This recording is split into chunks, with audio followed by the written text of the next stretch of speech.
Welcome back to another week. Ban the wave. That's what we do here, Andrew. You might forget that, given it's been 2 weeks since we did this, and um, it's easy to police the wave during fall scrimmage season. It feels like because there are no videos of people doing the wave. It's important to not get complacent in the battle against the wave. But Andrew, otherwise, great to see you as always. Like I said, it's been 2 weeks since we had this. We admittedly don't have a ton to go over tonight, but I know that we've been at some fall scrimmages ourselves.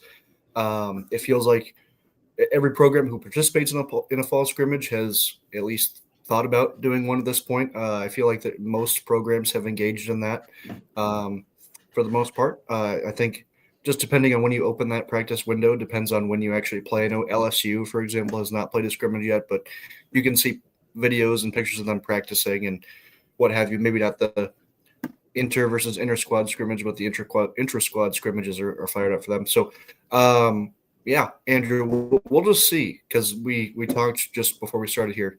No script, and you say, well, we don't usually have a script, but especially no script tonight. It felt like a Minnesota helmet kind of a night. Hey, Andrew, how are things and wherever you're at in Florida? And again, I do not want to know where you're at in Florida. No, yeah, I don't want. We're not gonna. Well, I got a funny story for you, Noah. Okay. So I got a funny story. So, as I've made it clear on my Twitter account, I am also a high school pitching coach now. I do not live in the city that I coach in. So I drive. One of my players ended up looking up my college stats, but ended up finding my home address and ended up telling the rest of my team, oh, yeah, Andrew lives at this address. So don't worry, you're not alone. Yeah. But I've I actually really, offer follow up on that before you get off. please. Before you get back on topic. You mentioned the high school pitching coach. I know you had opportunities to coach at the college level as well for maybe not a livable wage, but that's how coaching goes sometimes. But what's the dynamic like for you? I know that you were in college for like 18 years, so you're older than most recent college graduates. But at the same time, I work with in my day job high school aged kids. And I feel myself slowly drifting away from relevance in their eyes. Like I don't really know what 6'7" means. I'll say certain things that are like would have been, funny back when I was 16, 17, 18 that are apparently no longer humorous, and I'm only 26. I always forget how old you are. You're what, 30? So what's the dynamic like for you when it comes to talking with high school athletes? I'm younger than you, so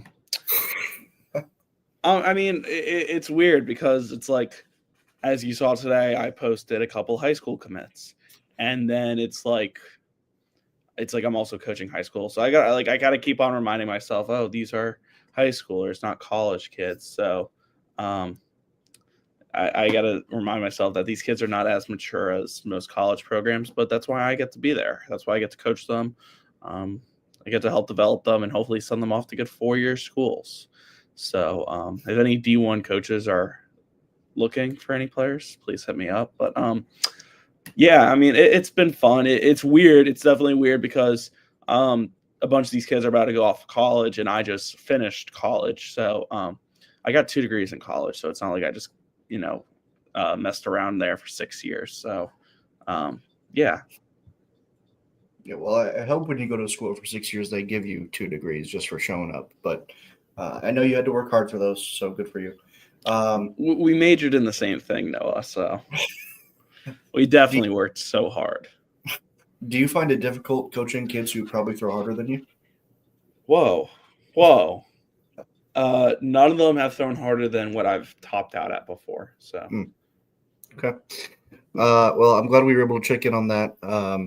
yeah. Post high school graduation, this is a college baseball program. Thanks for distracting us with that. But Well, you distracted me with that first, but we were talking about fall ball scrimmages. I mean, I I know that you were at Florida Atlantic against some sort of ragtag team from Canada. I don't know what all-star team that was, but as far as I know, it was the Canadian Olympic team.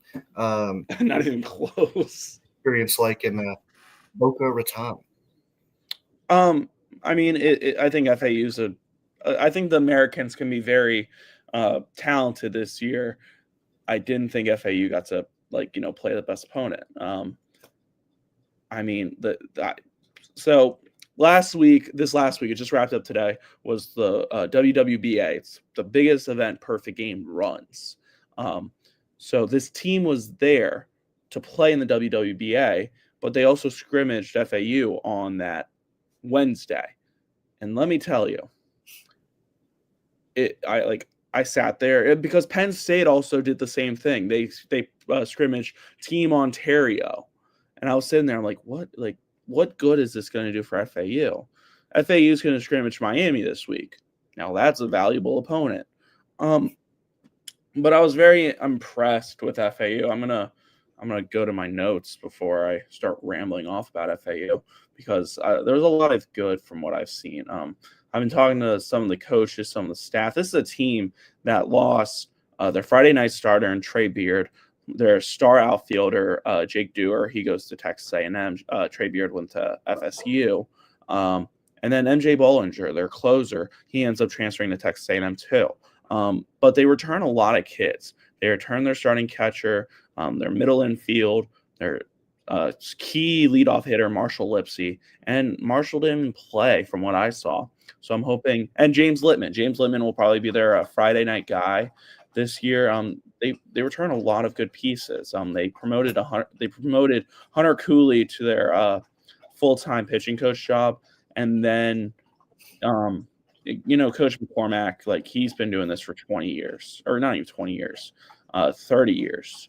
So if you want to have someone with experience, you got the right guy doing experience. So the key guy that, stood out for me was Kyle Wynn.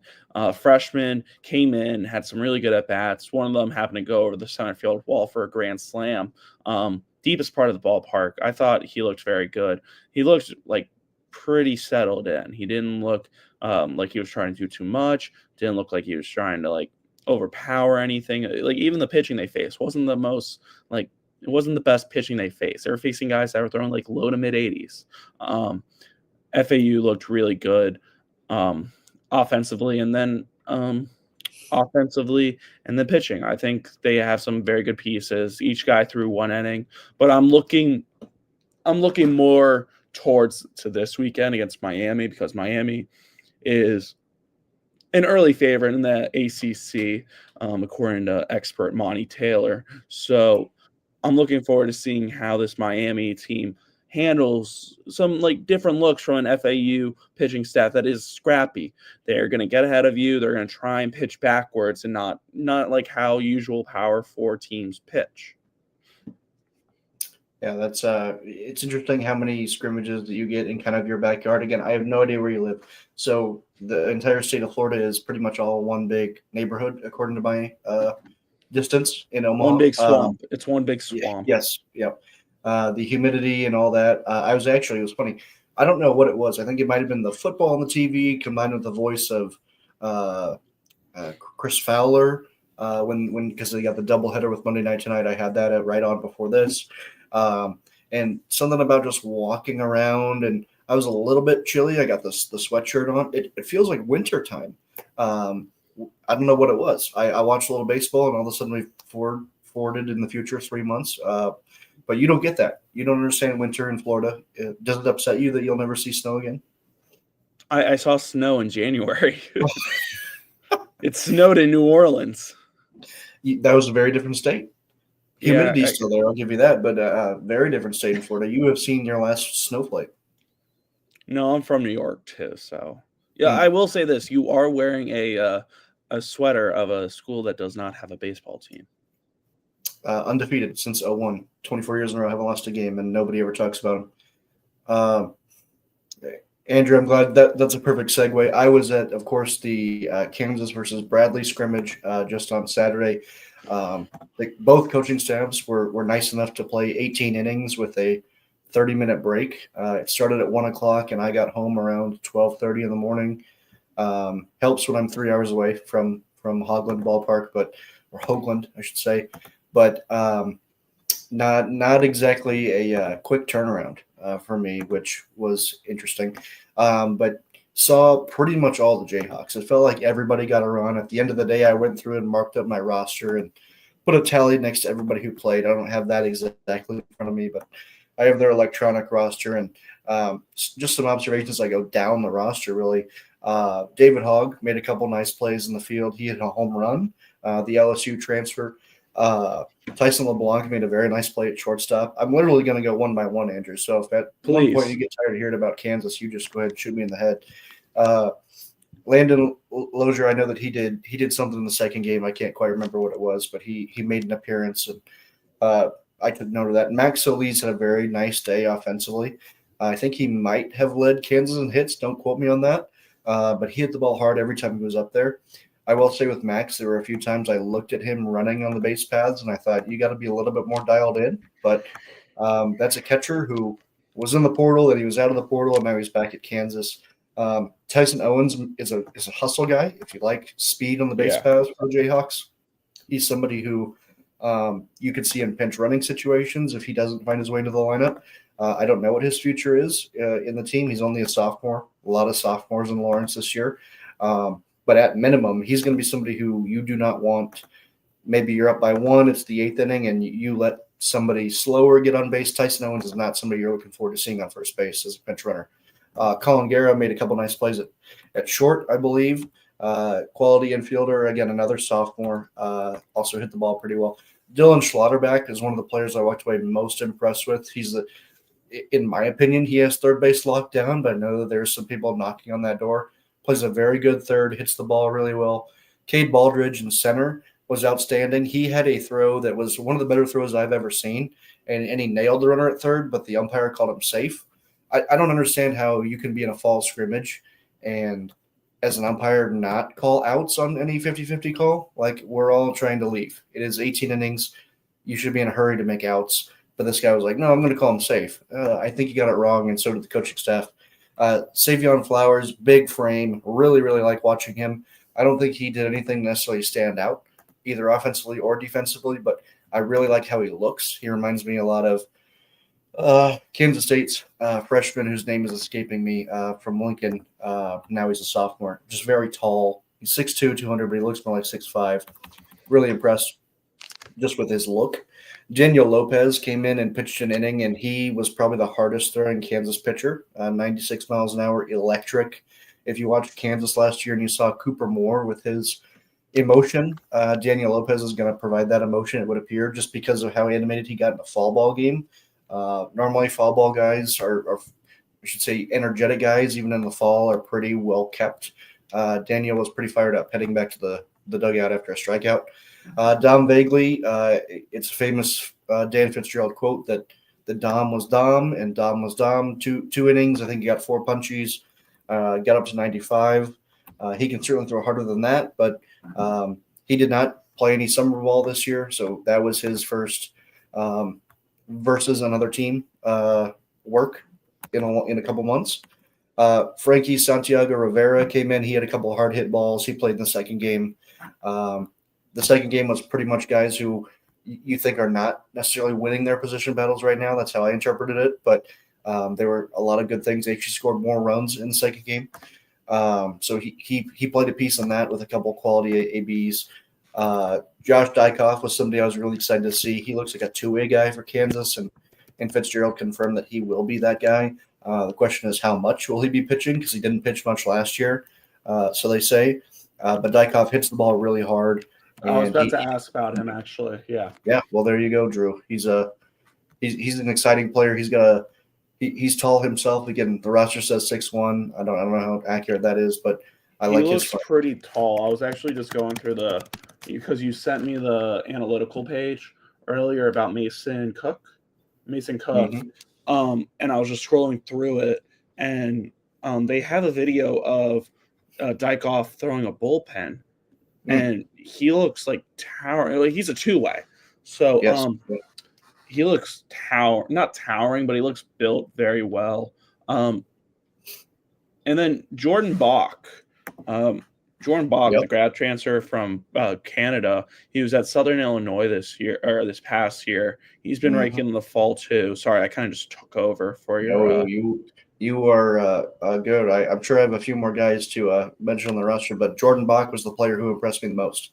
Yes. He was a guy that the buzz was real on him. I had heard things and seen things about Jordan Bach, and he was one of the guys I had circled to take an extra close eye on. You know, when guys walk up to a plate in an 18-inning scrimmage, sometimes you might look at your phone for an AB.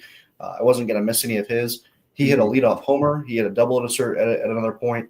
When you're watching a scrimmage that there's a box score that isn't kept, you start to wonder, like, am I going to see a cycle? I have to pay attention to those kind of things. And sorry to interrupt you again about Bach, but I reached out to a coach after Bach.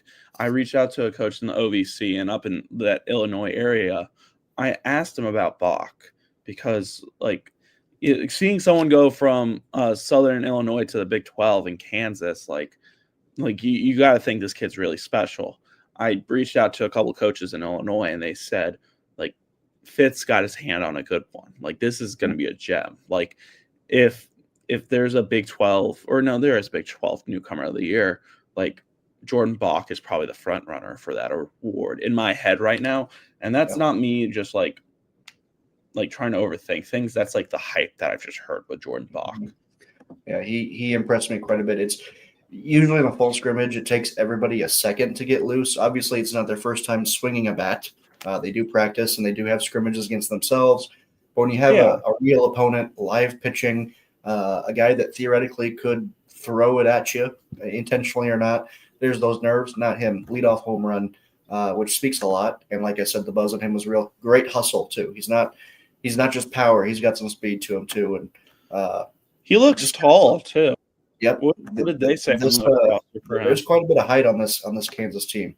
Moving on a little bit, a couple pitchers, Carter Fink, Cannon Carr came in. They each threw an inning. Fink has some buzz around him as well. He's a very old guy, grad transfer. That's the Kansas way. Cannon Carr came in and threw on, I think, a good chunk of Sundays last year. He was somebody who, when Cooper Moore got hurt last year, Cannon came in and delivered some really quality innings. Dalton Smith, I don't believe made an appearance, but he's a flamethrower. I really liked watching him last year. It's a shame, Andrew. I don't think you're scrolling the roster with me, but if you are, you see that I've landed on Augusto Munguarieta is how it's spelled. I've been told how to pronounce his name, but I haven't quite mastered it yet. And I think I'm in trouble if I don't, because he was really, really strong. Great behind the dish in game one against Bradley. Hit the ball really hard, right on the screws. He nearly hit a home run as well. He had two really hard hit balls. Probably because I had heard so much about Bach and I had not heard anything about Augusto, which isn't necessarily a bad thing. Could be a well-kept secret. He might be the player who impressed me the most from starting point to finishing point, because he looked really, really good. And I know that Kansas has like 4 or 5 guys that they could theoretically play at catcher, including Max Solis, who I mentioned earlier. Yeah. We'll just say the Venezuelan instead of his name. I'll figure it out. Kind of looked like the guy, at least for the first 9 innings against Bradley. You also got to mention, as you are going down this roster, this is a Kansas team they only have 10 returners. That's the exact number, right, Andrew? Yeah. I don't know where you got that stat, but that is exactly correct. 10 returners. Oh, I just my monitor. Look at you in that graphic. Yes, 10 returners, and of all the guys I mentioned, I'm getting to the first one right now. I believe, at least offensively. I know I mentioned Dom Bigley and a couple of pitchers, but offensively, Daryl Osorio was really strong at times last year. He felt very. I'm not going to use up and down. I think he may have had a few minor injuries along the way. I think he missed at least a week in the non-conference last year. But Daryl is a really fun player to watch, and he's taking the next step as a leader. He's just one that I enjoy watching, and he's got a good arm. He was at second base after he kind of moved around the infield last year. It was kind of weird to see him at second, but he played second. I assume it's Ryan Ritter. He came in from Minnesota. Fun fact about him, Andrew, you'll enjoy this if you're a Jackson Hauge guy. Was coached by Jackson Hauge when he was younger. So I like that connection there. He came in and he actually threw really well. Like he was one that I actually was like, okay, who is this? Oh, Ritter. Okay. So I liked him, but that was a game 2 arm. So maybe a bullpen option and see if he develops. Perhaps we'll see. Brady Ballinger. It's interesting to see the national notoriety that's picking up on Brady. I think if you watched Kansas last year, I shouldn't say I think, I know if you watched Kansas last year, you immediately noticed Brady Ballinger. He was hitting like 450 for several months into the year. He looked like a dark horse Golden Spikes pick. He tapered off the tiniest little bit, a little bit of not home run reliant, but he's got a lot of home run in his swing to the point where if there's 2 runners on and 2 outs, he's trying to hit the home run ball, at least from my perspective. Yeah. I think he's trying to work on that a little bit, but it also doesn't hurt when you have the natural power that he does have. Bases loaded in the scrimmage against Bradley, and he hit a 3-run triple off the batter's eye that if the batter's eye was about 5 feet shorter, that's a grand slam. And it should be noted, he hit a triple. He played left field, which is a significant development in Lawrence. If Brady's able to move around the outfield, which he played outfield in high school, that opens up an extra spot in the infield for somebody else. I really like that versatility, and Brady says that he's willing to do whatever helps the team win. He's a big team guy. A couple guys. I did see Abel Nay at some point, but he did not. I don't think he got game action. I know he came in as the catcher's getting his gear on, so I'm going to go catch the warm-up pitches. Look, good teammate. Yeah, but otherwise nothing extraordinary. Here we are, Jordan Bach, number 31. I mentioned the catcher because I had heard minimal buzz on him, and he came away with like a 9 out of 10 rating in my eyes.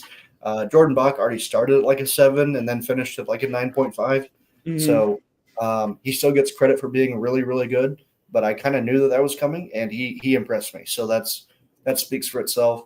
A good poll on potentially Big 12 Newcomer of the Year candidate. It's going to be tough in the era of the transfer portal to identify candidates of that in October, but he looked really strong. Sawyer Cooney came in, pitched an inning, threw hard, freshman, 92 to 95 for really all these guys. Same story for Ty Thompson. I don't know if I saw Mathis Nayrol, but there's some buzz on him as well. They like him a lot. Similar situation for Caleb Deere. Aiden Klein threw an inning. He has a funny release that I think might make him hard to hit. I enjoyed watching him pitch. It felt like he was kind of like, I don't know how to describe it, but if you watch like Steven Strasburg back when he used to like slip on the edge of the mound, it almost looks like that. And it throws you off for a second just watching it. So I can only imagine what it's like as the hitter. I'm sure players will get used to that. There have been funny releases before, but an interesting quirk that I enjoyed. Yeah. Mason Cook came in and started game 2 or inning 10 or 11. It was inning 1 and inning 2 of game 2, but it wasn't starting game 1 by any stretch. But through 2 innings, he gave up a couple base hits, but otherwise looked pretty sharp. You can see the potential for him. I know that they really like him. Manning West threw an inning in relief in game 1. I think he was the second or third guy to the bullpen. Again, a known commodity in Lawrence. Hard to be too perturbed by his use. And I think that about satisfies everybody I saw. I'm glad I was able to work through the roster there. The biggest takeaways for me was a little bit more speed than last year's Kansas team, and you saw Brady Ballinger, of all people, steal a base, which was crazy. If he does that, he will win the Golden Spikes Award, but I don't know how often it's going to happen. And great fan support at a fall ball scrimmage. It wasn't long ago when Kansas baseball, they know who they are, did not have a lot of fans and students in attendance. And at least the first half of that fall scrimmage, you had students lined up and they were chirping the players. It's what made Kansas famous last year. It was great to see. Well, and Andrew, I want to 2-minute synopsis on Kansas. I want to say this about Fitz. Fitz, where he really got his lift off in his coaching career at DBU. Dan Hefner is a very aggressive Des Moines coach. Area Community College, but sure. Well, I mean, he was an assistant head. Yes, in Iowa, but I'm patronizing you. But with Hefner at DBU and then going over to be with Jay for a year, those are two aggressive coaches on the base path. They try and take the extra base. They love doing the nitty gritty, the little things right. So, I mean, he wasn't there when Nate Thompson was at Dallas Baptist, but I've known that I've talked to some sources about the Dallas Baptist, the former Dallas Baptist like staff when like Coach Hafner first got there, when they had the head coach at UC San Diego, now UC Davis. Nate Thompson was on that staff, but like hearing stories from a few of them, Nate Thompson being one of them, he's mentioned that the way Hafner coaches, it's not like a coaching tree, but it's like a trickle down effect of once you see that style of baseball, you kind of get addicted to it. And yeah, even going back to Iowa, coaching at Iowa in 01 and then going to the Des Moines area community college, baseball up there is nitty gritty. You see a lot of base running, doing a lot of the little things right. And it reminds me of a lot of Mike Glavin too. When I saw Northeastern a few weeks ago, they spent a good hour and a half base running. Like being able to do base running properly, being able to do your leads properly, pick up on signals, timing up the pitcher. Like if you do those little things right, it helps out a lot in the base stealing game. And I mean, that's coming from my experience of playing college baseball as well. But I'm looking up an individual stat from last year, not an individual stat, a team stat of stolen bases. I guess it's 6. Besides VMI. Huh? Is it 6? What do you mean 6? Number of stolen bases? No, I was looking up team stolen bases where Kansas wasn't in the top 50 from what I was seeing, but like you get I'm that saying the aggressiveness. number of bases they stole all season as a team, I think, was 6. That's my guess. I'll just look up Kansas team stats. I am curious about the answer because I know that it was few and far between. Do you know who led the country in stolen bases last year? You are testing my memory too much. We talking team or player? Team. A safe bet always feels like Oklahoma, but that doesn't feel right last year. I'll just say Oklahoma for the sake of speed. Oklahoma wasn't even, or no, they're 38. VMI, Virginia Military Institute, had 209 stolen bases. Northeastern and Mike Lavin was second. Kansas had 40. They went 40 for 56. Okay, that is no. They went 24 for 27. Their opponents stole 50 bags off of them. 24 is still more than I would have guessed. Who can you give me a breakdown of who, or is that too out of your scope? Derek Serta. Okay, that makes sense. Yeah. This is going to be a crazy take. I don't know if any LSU fans are listening. I know that they would definitely take offense, but there are 2 players that I've seen play center field like A+++ at the college level. It's Dylan Cruz and Derek Serta. Of course, Derek Serta is not Dylan Cruz because you may or may not have heard of Derek Serta, but Derek Serta is an outstanding defense because how fast he is. He's in the White Sox org. Well, yeah, I mean, the aggressiveness, and you'll see if you go to, I mean, I don't know if you've had the privilege yet, Noah, of going to a fall scrimmage. When I got to interview Glavin, I stuck around for one of their first fall practices, and like you just see all the little details of like Glavin gets after them about base running. They also scrimmage this week. Shout out to NU Dog Out, the student section of the Northeastern baseball team, which is it's crazy. I love it.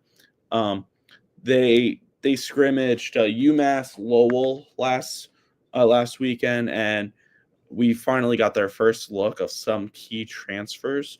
D3 RPI Rochester. It's Rochester. I want to say Performance of Institute, something like that. He hit Ian Oschlager. Ian Oschlager hit a home run, a mammoth home run. And like this team's looking more and more dangerous. I mean, just like, and UMass Lowell, it's like they're a pretty good team in the America East. Like they're going to develop well this year, UMass Lowell, but seeing guys on seeing this like UMass Lowell team practice, or not UMass Lowell, Northeastern practice. And if you told me they probably stole 15, 20 bags the other day during their scrimmages, I wouldn't be shocked. But we had a lot of other scrimmages. Noah, do you want to talk about those? Just hit on a few if you want. Yeah, just off the top of my head, I know Arkansas played not a doubleheader because it was against two different teams, but they played Little Rock and Dallas Baptist, and they won both of those. Based on just reading the box scores and seeing what was tweeted about those games, it looked like the same Arkansas that we've seen the last few years, especially against Dallas Baptist, because I believe that the offense was a no-show for quite some time, and then it came on, and I'm pretty certain that Dallas Baptist scrimmage, they had a 5-run at 7th inning, and they won the game like 5-3. So if that isn't Arkansas, I don't know what is. The pitching has looked really strong for Arkansas, but the offense is kind of piecemealing to an extent. But Brenton Clark, if you follow me on Twitter, you know who Brenton Clark is. You've been seeing me tweet about him for 2 years, and it's finally time to come to pasture on that. Well, we have our first. We did it. We're overreacting to fall scrimmages. We have our first fraud alert. Okay. Texas, you're officially on fraud alert. Okay, I'm not endorsing. I'm not endorsing it, but you go ahead. Well, it's sarcasm, Noah. Sarcasm. Yeah, they lost to Lamar in a scrimmage. I can't believe that. I am so shocked. Texas and Lamar scrimmage. Lamar is probably going to be one of the better mid-majors this year. They just loaded through the transfer portal this year. You got to give credit to Will Davis, Sean McGrath over there, just doing a hell of a job over there with the portal. And they went into Austin and just, I mean, they didn't kick the shit out of Texas, but they went in there with kind of no expectations. Like you look at the outside crowd noise, you're thinking, okay, they made some transfer pickups, but they're still facing a Texas team that is projected to be a top four team in the country, and is on everyone's Omaha way too early list. So it's not shocking, but it says the validity of Will Davis. Like, we're going to be talking about Will Davis getting a much better job in a year or two. Not even a year or two. I think we're going to see a job open up for him, and we can maybe see him coaching. I don't want to say the SEC, but I could see the Big 10, Big 12. Well, I can name one Big 12 job that maybe opens up for him. You want to guess it? Yeah, I can play that game with you. I'm not going to speculate on anybody losing their jobs, but there's one coach there that I think everyone knows he's on the hot seat. Well, there are a few that you might be alluding to. There is actually one of which has a lifetime contract under his name, so that could be tough. Oklahoma State and Texas Tech, to me, seem like the two possible openings in the near future, unless you're missing one of the American teams. I don't see Will Davis at BYU, and I was thinking Houston, Todd Whitting. Okay, yeah. I was thinking Houston, Todd Whitting. Yeah, okay. I could also see the American with him because I can see him maybe jumping from a Lamar to, I mean, like at Pat Hallmark, if he left UTSA this last year, he would have been the number one call, in my opinion, to go to Lamar to UTSA this last year. But I don't think Coach Davis is satisfied with the job he's done yet, because they got to get to the tournament. They got to get to Omaha. And I think that's this team's goal. And I think that's a realistic goal to win the conference and get to the NCAA tournament for this Lamar team. Yeah, Lamar's a fun program that we have a lot They of. We have a lot of inroads over there. We of course have Micah in the marketing department. God only knows what he does besides eat hot dogs. But we also have friend of the program, Sean McGrath, is always anxious to provide us with intel. There's a good chance that Sean is listening right now, and I'm in fact certain that he is. Sean, I told you a few months ago that I would need a Moneyball style report on the Lamar transfer portal class on my desk, and funny enough, I haven't gotten it yet. So if you are listening, I'll give you a couple days to DM that over to me. Otherwise, you will hear from me no later than Halloween. Oh, and this Lamar team, they're just, I mean, they have a legitimate Power 4 pitching coach. Like Sean McGrath is a legitimate Power 4 pitching coach. He has the experience to like Sean McGrath was definitely talked about in some inner circles about getting a pitching job elsewhere. So Will Davis, like that's a huge win in itself by Will Davis, being able to keep Coach McGrath. And, you know, they bring in the names that they brought in. And it's like they didn't bring in like overpowering names. They brought in guys they know that are going to fit in the program, do the little things right, and help build this program. With some other scrimmages that happened, UCF and FIU did their scrimmage in Key West this past week. LSU's been doing some inter squads. I've been talking to some people and players over there. With they didn't even get into like they've been doing individual stuff, but they just hit the ground running with some inner squads. Shout out John Eads with WAFB Baton Rouge. He's the GOAT. Like he's always there for everything. So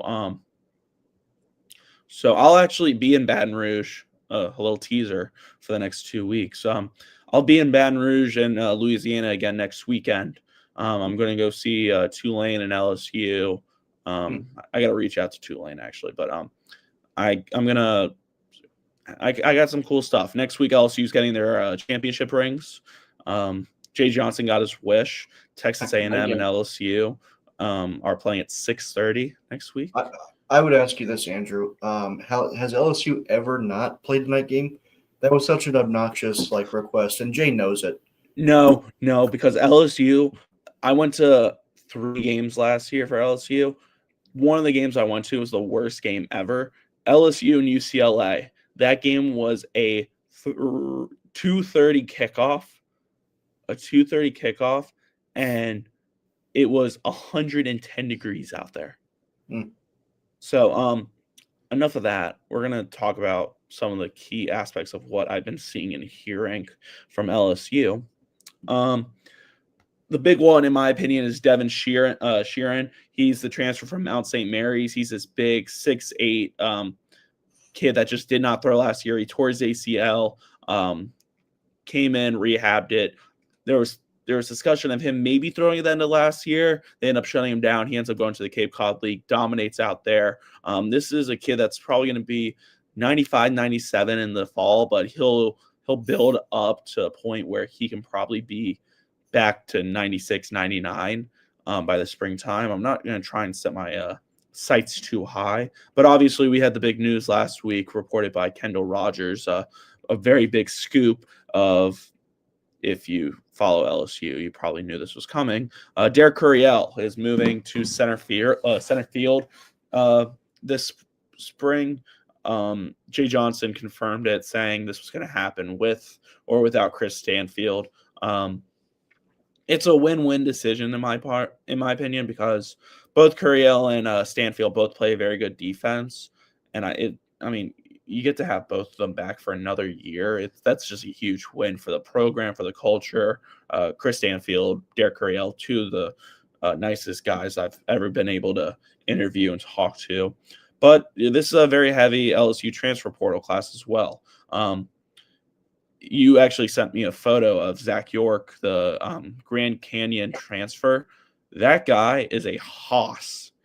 A hoss. I'm going to see if I can pull up the photo. Or there's a video Cooper Moore actually pitching with him. That's yes. It was sent Um, to a Kansas group chat, and it was like, "Who on earth is this guy behind Cooper Moore?" I'm like, "Oh my god, who is that?" And I had heard the name Zach York. I'd never put a picture to the name, and wow, okay, I'm bought in on Zach York. Haas, like Mhm. his swing is going to be very fun to watch at the box. It has But been Grand Canyon transfer. You could go watch those swings. They are. oh, I've watched them. I don't know I've who they watched. remind me of. It's so familiar. Like I'm picturing like a Mike Napoli almost, kind of a deep pull. That's not a deep pull. Okay, well he hasn't played in a while. Yeah, That's like 2013. So I gotta. I mean, I think I'm just saying this one because they're both the same build. Prince Fielder.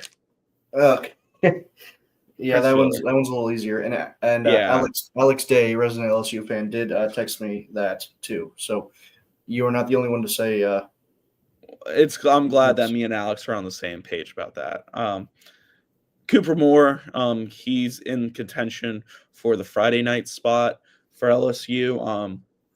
But I mean that's the good thing about LSU. They have probably six, seven starting pitchers. So I mean they return Case and Evans, Zach Cowan, Jaden Newt as well. Like if you made a starting rotation at the end of last year, not knowing what was going to happen in the transfer portal, I would have told you Zach Cowan, Case and Evans, Jaden Newt is probably your starting rotation. I probably would have made an argument for Will Schmidt, but I probably would have made an argument for William Schmidt, but I think he's better in the bullpen. But they bring in Cooper Moore. They bring in Dak Daith from Angelo State. He got an extra year of eligibility thanks to the Pavia rule, the never-ending Pavia rule. I think I could have played a seventh year thanks to the Pavia rule. But yeah, I think this LSU team is just going to get better and better. Tennessee also scrimmaged. I didn't see a lot of their highlights. It feels like they gatekeep a lot of things to their reporters. But I mean, they've been having a great recruiting class as well. That led me to tweet out as another top 10 prospect committed to Tennessee today. It led me to tweet, if you're a top 10 recruit, just know you're probably going to Tennessee or LSU. And that started a fight in my mentions because, I mentioned what's it called? LSU and Tennessee. But yeah, you got anything else to add? No. I don't think so, Andrew. Like we said, it was. I don't know if you have anything else, discussion wise, but a lighter load. I'm going to be at the Miami FAU scrimmage this weekend, this Saturday. It's at 1 p.m. if you're in the South Florida area. It's 1 p.m. at I wonder if they're going to have the milkshakes. Do you think they'll have the milkshakes? So I've often said that I don't really enjoy watching Miami baseball just because it looks like it's always hot. Not a lot of fan sport behind home plate, at least. Supposedly it's a really nice stadium, but it is a bucket list for the shakes. I want to have a Mark Light shake. I don't know what the answer would be because they have like 40 different options on the shakes, and then they also have the custom for the opponent. You would have to go at the right time, and I hope for your sake it is the right time, but I know that you'll be back as well, so I'm not crossing my fingers for you or anything. But I would love a scattering report on the shakes. I would probably – I haven't seen the option, so if I were you, here's how I'd do it. I'd go chocolate shake first time I'm out there. So basic. If it's life-changing and the weather's right, because think about this, you're not going to want – I know ice cream is good when it's like 100 degrees, but you're not going to want to be drowning in ice cream necessarily when it's really hot. That because I'm gonna tell myself a little. Where was I in between every game in Omaha? Yeah. Before Zesto. Every game, bro. Yeah, I was at Zesto's getting an ice cream. There's nothing wrong with that. There wasn't. There's nothing wrong with that. Unless if you're lactose intolerant. But we're all a little lactose. But I'll tell you this, Andrew. I don't live. There's only 2 Zestos in Omaha, and that's one. And that one is only open 2 weeks of the year. Yeah. The other one is kind of it's far enough away from me where I don't ever eat Zesto. The full Zesto is a restaurant. They have hamburgers. It's like fast food. Zesto, pretty good. But I only ever have the ice cream now. I would do a lot of things for a chocolate fudge shake on any given day. So that'd be my second move. I would Would you go do the chocolate. wave? What was that? Would you do the wave? No, chocolate in Miami, and then I would go with a variation of the chocolate, maybe a Heath option, maybe that'd be great. Something with caramel, maybe, and then I'm going to get exotic from there. But I'm going to go with those with my first two. Have you thought about where you're going to go when you walk up to the menu board, whether it's this weekend or in 5 months? No, I have not had any thought, to be honest. Well, I'm glad that you're on top of it. I live. I'm there thousands to of do miles work away. first. I'm there to do well. Okay, it was different in Omaha. In Omaha, like when the ACC teams play, we had our great Nicholas Dioli, Micah Butel, and Monty Taylor. We had them all there, so they felt like on the days the ACC was playing, I could just go get food, relax, sit with the fans if I really wanted to. I did that once. It was very warm, but yeah, I did indulge in some food in Omaha. But we are on the topic of Omaha. Do you want to talk about the Savannah Bananas playing in Lincoln, Nebraska? Yeah, I know that Opening some weekend. people were really Opening anxious. weekend of the World Series. Yeah. So, as anybody who follows me or certainly knows me is aware, I don't really care for the Savannah Bananas to begin with. I think that on their own, they're a fine thing. Wonderful. I don't ever want to attend. I don't want to know anybody who attends. But if you enjoy that on the side, that's great. I draw the line when, and this happened during the NCAA baseball tournament, you would turn on ESPN or ESPN2 and you'd have the Savannah Bananas. And meanwhile, I have to go watch college baseball on ESPN Plus. The Savannah Bananas loved it, or maybe not even at all. Maybe I can't watch my college baseball teams. It's just a weird deal when the Savannah Bananas love to grow the game of baseball. And I know that college baseball exists for several months. You can't just have 4 months off as a promotion event of any kind. But it feels like the Bananas are not as friendly with baseball as they pretend to be. And I'm fine with that as well because I don't want to be friendly with them. But I think having it in Lincoln is a dropped ball by the athletic director at Nebraska, Troy Danon, as well as the Savannah Bananas. I think that if I was Will Bolt, I probably would try my best to not read into it too much. But it feels like a slap in the face to schedule the Bananas during the College World Series when you, as Nebraska, hope to be playing a home game at the same time in Omaha in the College World Series. Now, of course, Nebraska doesn't have a recent rich history of reaching that level, but every program in the country right now thinks that they're going to be playing in Omaha, whether they think they're going to barely squeeze by or whether they think that they're going to run right through.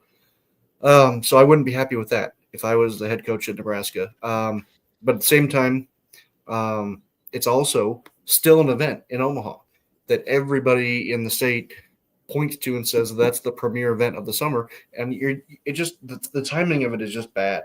I'm sure that the attendance at both will be just fine. And I'm actually looking forward to the attendance at the College World Series on that Saturday because I think it's going to be country night. A great crowd. They saved country night for the Final Four because why not?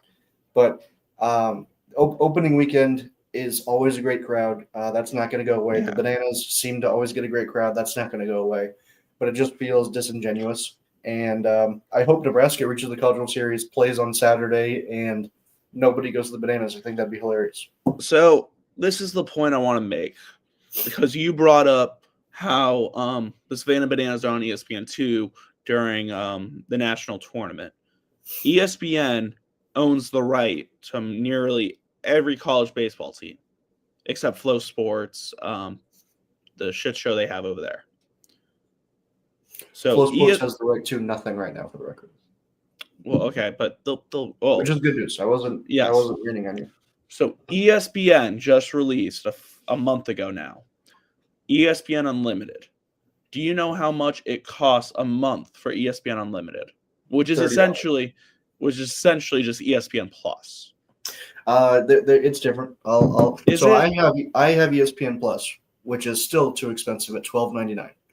They also have ESPN Unlimited. It is hard to differentiate between the two when you're signing up. In fact, I don't know if they let you sign up for ESPN Plus right now. I may have just gotten grandfathered in. It's ESPN Select now, from what I'm Okay. seeing. Well, ESPN, whatever it is now, my understanding is every event on ESPN. And I believe you also get Disney Plus and Hulu. That's if you do on the bundle. But okay, my point is there's a paywall behind watching college baseball. That's not how you grow the game. Like, I think every college baseball game should be like these scrimmages. NC State and Wake Forest, they scrimmaged this week. This weekend, it was on YouTube for free. Like, I think we should be doing more of that. I think more access to the fans. It gives the fans, it helps the fans watch. Like, we don't want to have to go through all these secret, like, not all these secret, but like all these like loops and like obstacles to like go watch college baseball. Because like if you watch college baseball, you do anything to watch college baseball. But it's like, I'm not saying $12 is crazy. I agree. I think $12 is a little like still crazy. But I just don't like how they're putting it behind a paywall still. And they are fighting with the Savannah Bananas for that time space. Like, so Savannah Bananas are also on HBO Max, if you did not know that. Can I make a comparison, Andrew? Please. The Savannah Bananas kind of remind me of when e-cigs first came out. So the intent was to bridge the gap. Kind of, you're quitting cigarettes, so now I'm going to use my e-cig to, wean myself off of cigarettes and use something safer.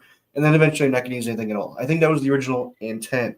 Now, of course, companies are not interested in you quitting their product. But over time, it became kind of the reverse. I'm going to use this instead of cigarettes. I never smoked a cigarette in my life, but I love vaping now. So that's what it's kind of become. So for me, that's what the Savannah Bananas are to baseball, is they created this product to try and get more people into baseball, but now just people using the Savannah Bananas instead of baseball. It shouldn't be that way.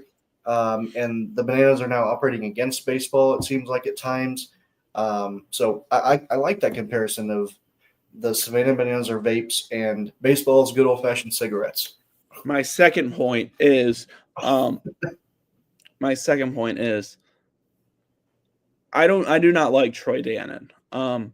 Troy Dannen, this is his third athletic directing job in the last year and a half. He was at Tulane not so long ago. He went to Washington for, I think, 4 months, and then he leaves to go to Nebraska. Troy Dannen is only out for himself, in my opinion, and he's only looking for what that next step is for him and what's the best to bring in money. Because you just mentioned it. Nebraska's hoping to play a home series a week before this. I don't know how no one handed Troy Dannen a calendar and said, hey, the College World Series is happening during this. Like, when you want that to be. Because, hey, Noah, did you know this? You're in Omaha where the Big Ten tournament is. Who won the Big Ten tournament this last year? That'd be Nebraska back-to-back years. Yes. Nebraska. So why not like why are you not like trying to incentivize your guys and be like, oh hey, like let's go for 3. Like the Big Ten is not like that overpowering of a baseball conference outside of UCLA and a handful of other teams in the Big Ten. So it's a very winnable conference, especially with their tournament format. They got the pool play. I hope that that's voted on and changed. I know that the Big 12 last year considered pool play, and from what I've heard, the ACC are happy they did not vote for pool play and are not doing pool play. The ACC changed it too. So, but that was just the Big 12. I don't know what the Big 10 is going to do. But my point is, like, why, like, you shouldn't be going toe to toe with the College World Series when everyone in NCAA baseball or in NCAA, their social media team is talking about, oh, grow the game, grow college baseball. You have these guys like our big thing, me, you, College Baseball Central, Division D1 baseball, Pencil Talk with Jack DeLongchamp, 11.7, College Baseball Insiders. Our thing is, oh, we're trying to grow the game. We're trying to cover college baseball. Monty, or okay, yeah, we got it. We don't like the wave, but Shrink. shrink. Yeah, but like you have all these guys like, excuse me, you have guys like Monty, us, and it's like we're trying to grow the game so much, and it feels like NCAA is like, you know what? Nope. Let's kind of like concede to the cigarettes. One cigarette won't hurt. One cigarette won't hurt. We are the cigarettes. We're pro cigarettes. It's the vapes. The vapes are the bad news. One vape won't hurt. One vape won't hurt. Next thing you know, you're itching for you're fiending for a vape, and you're trying to go to 7-Eleven every day and get a vape. Mm-hmm. So I'm not against banana ball. Do I think a little bit if it's tacky? Yes. I guess it's because I'm not a nationalist, but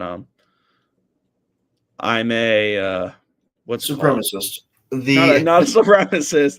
I'm a traditionalist for college or for baseball. I'm a traditionalist when it comes to baseball. I like the game played the right way and all that stuff. So, like, I guess that's why I'm not turned on to the Savannah Bananas. Maybe it's just because I don't like fruit outside of oranges and apples. Okay. But my point is, like, we're talking about growing the game so much that it feels like the Bananas are coming to, like, we talk about Tennessee being the villain. It seems like the Savannah Bananas are trying to be the villain. Especially, I sent this into our group chat. The new Loco Cocoa Beach, whatever they're called, their new head coach was an acting sitting head coach at a Division II school at Erskine College, or Erskine, whatever it's called, Erskine in South Carolina.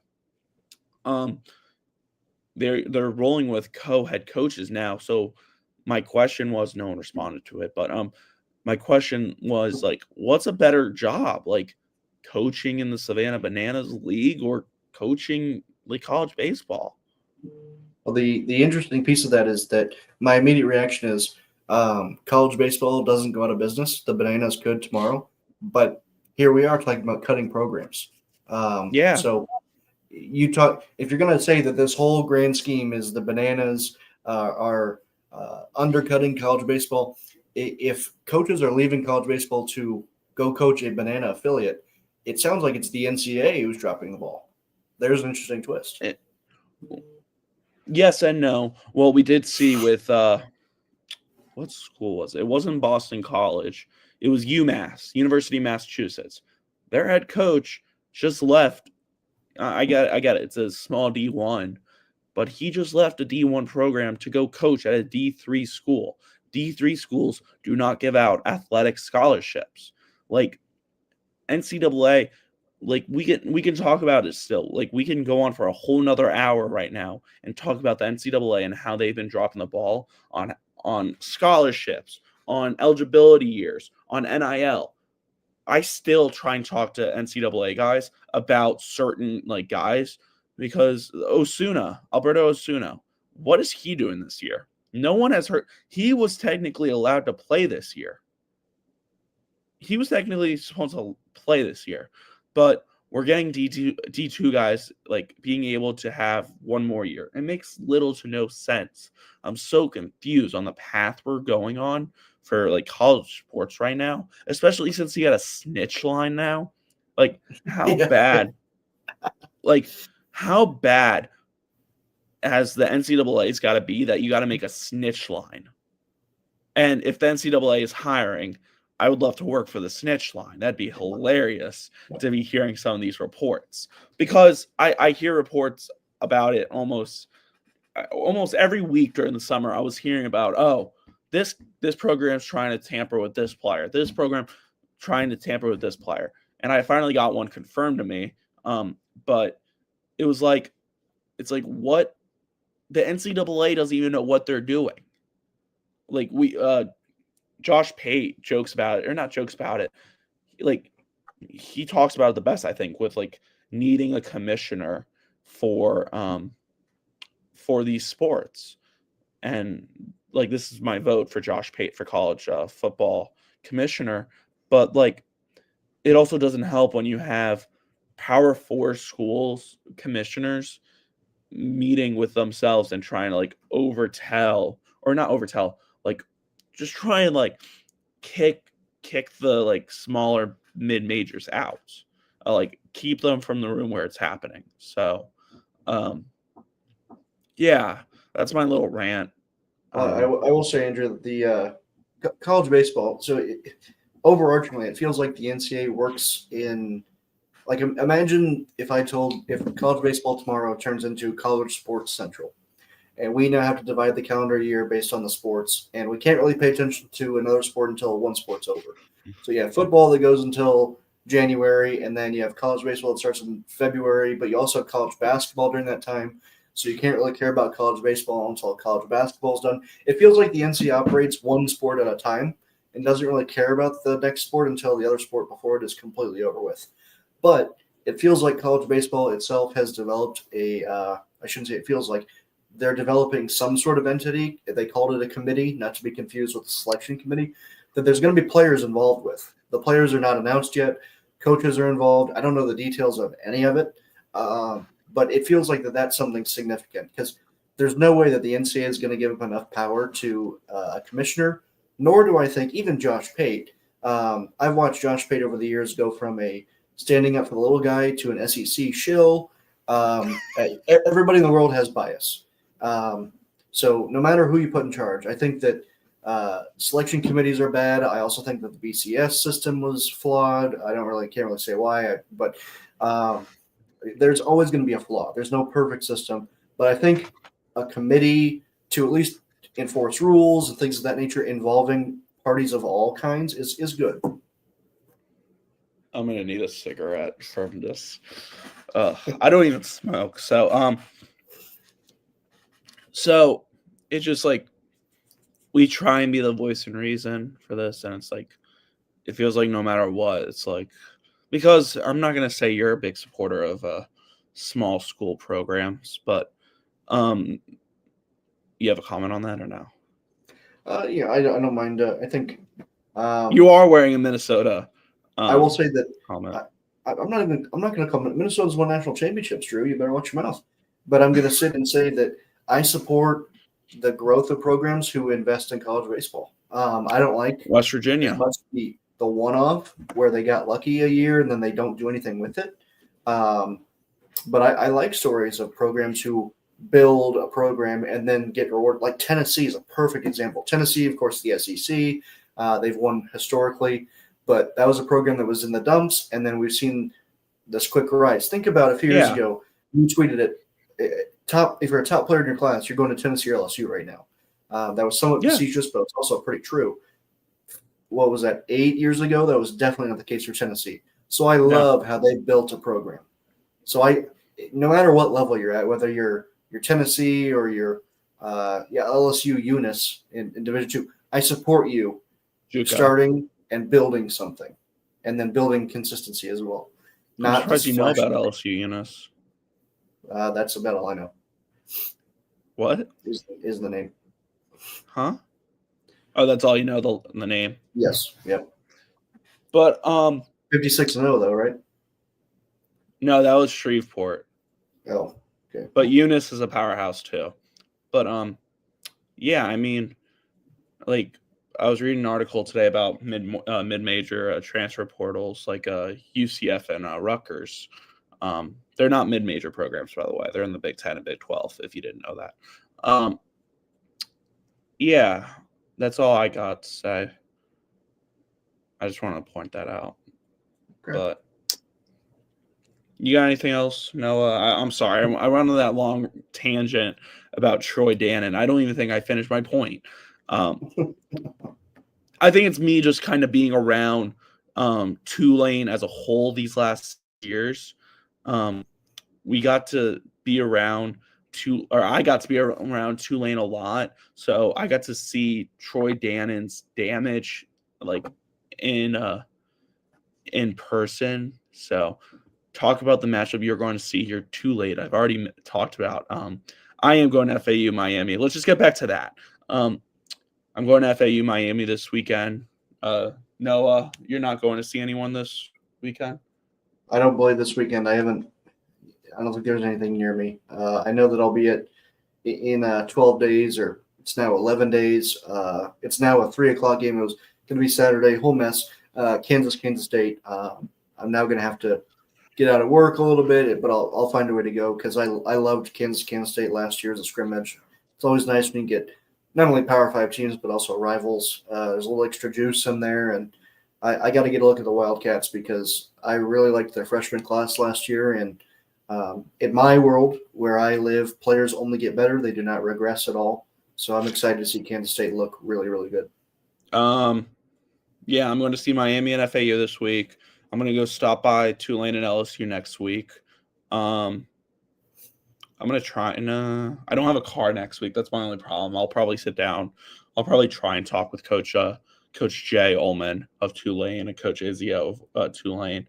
Talk to them about some stuff about the program, what they're having. You want to hear a fun fact? I talked to one of the coaches at Tulane. You want to know the average weight of the Tulane baseball team this year? Guess. Let's hear it. 212 pounds. The average. Okay, yeah. I was gonna guess like 204. Right, let me see if I got that right. Yep, our average weight this year is 212. We are massive. Props to Jay Ullman, Anthony Izio, Brian Hodge, and Walt Jones, and Frankie Neiman for recruiting that team. They're going to be fun to watch. I hope to get to see this Tulane team. But sorry, I was reading that comment. After both of those games, can you tell us the difference that you currently see between Miami and LSU that isn't left-handed pitching? On paper, I think Miami is actually a deeper team right now. I think Miami is No, I'm going to take that back. I think LSU is deeper because they are returning a bunch of pieces from that national championship team. But I'm excited to see Miami this week. It's my first time getting to see Miami play as an insider. So I guess I'm earning my Just Means Less badge this week. So I'm very excited. And then I'm going to go see UF in a couple weeks. I think November 18th is that day, or November 8th, one of the two. But I'm going to be around FAU, Miami. I wish UCF was playing at UCF for a scrimmage, but mid-major is going to mid-major, I guess. Okay. Well, we'll close it out with that, Andrew. I appreciate your time this last half hour. I noticed you changed the in our bio weekly to bi-weekly, so maybe I'll see you in 2 weeks. Maybe I'll see you in 1 week. I didn't change that. You changed that. I didn't change it. But we'll see what we do. And I've just got to we got to be crisper. We got to get back into mid-season because the season's going to be here before I know it. I know it's October. 4 months from now is opening day. Yeah, so we're going to have to get into mid-season form quick. But thank you if you made it this far. Shoot us a DM. Let us know you made it this far. But otherwise, we'll catch you guys next time. You can DM me. I'm totally fine with that. Okay. That's what I told him to do. So, well said, Andrew. All right. Bye now.